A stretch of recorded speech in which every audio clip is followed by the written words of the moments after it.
உணவே மருந்துன்னு சொன்னாங்க பெரியவங்க, மருந்தே உணவாகும் காலம் வர போகுதுங்க.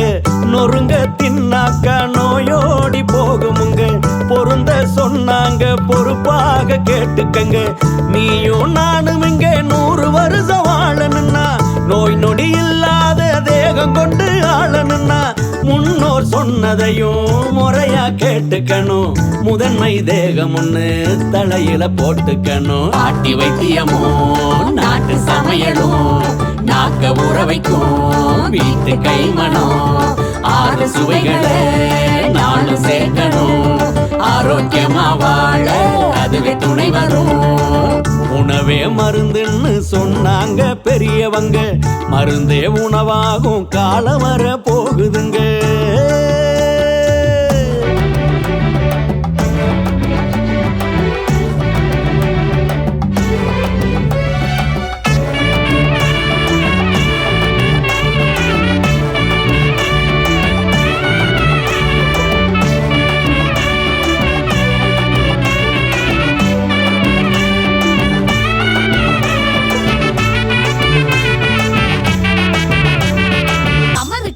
கடுக்கு முட்டாய் கடிச்சு திங்க, கடலை முட்டாய் வாய் மணக்கும், சூட முட்டாய் வலிஞ்சு வரும், தேன் முட்டாய் இழந்த பழம், கொடுக்கா புளி, உப்பு போட்ட ஒட்டு மாங்க, கலாக்காய், கொய்யாக்கா, கட்டி விக்கும் பனங்கிழங்கு, பொட்டு கடலை, பொறி உருண்டை வாங்கி தின்னு பாரு, வாழும் காலம் 100 100.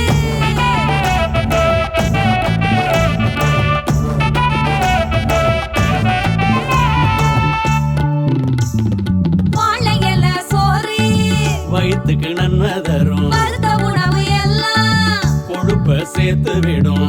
பழமும் காய்கறியும் பாதி நோய் தீக்கும், பருப்ப சேர்த்துக்கிட்டா புரத சத்து வரும். உப்பு சர்க்கரையும்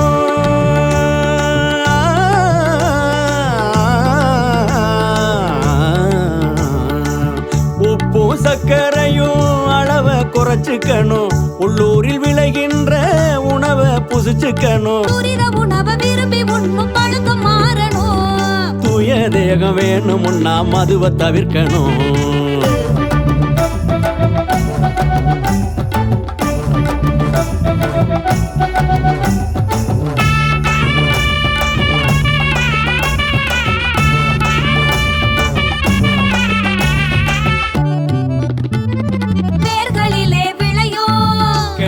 சாப்பிடணும், சத்தும் வேணும், தண்டும் சாப்பிடணும்.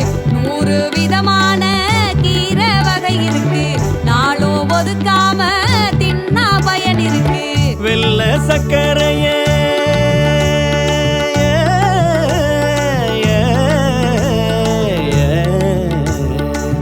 வெள்ளை சர்க்கரையே வினைய கொண்டு வரும், வீட்டு சமையலுங்க ஊட்ட சத்து தரும். செரிக்கும்படியா பசிக்கும்படியா உணவு இருக்கணும், ஒரு பருக்க கூட வீண் இல்லாம உண்டு பழகணும். பாட்டி வைத்தியமோ நாட்டு சமையலும், நாக்க ஊற வைக்கும் வீட்டு கைமணம். 6 சுவைகளை நாளும் சேர்க்கணும், ஆரோக்கியமா வாழ அதுவே துணை வரும்.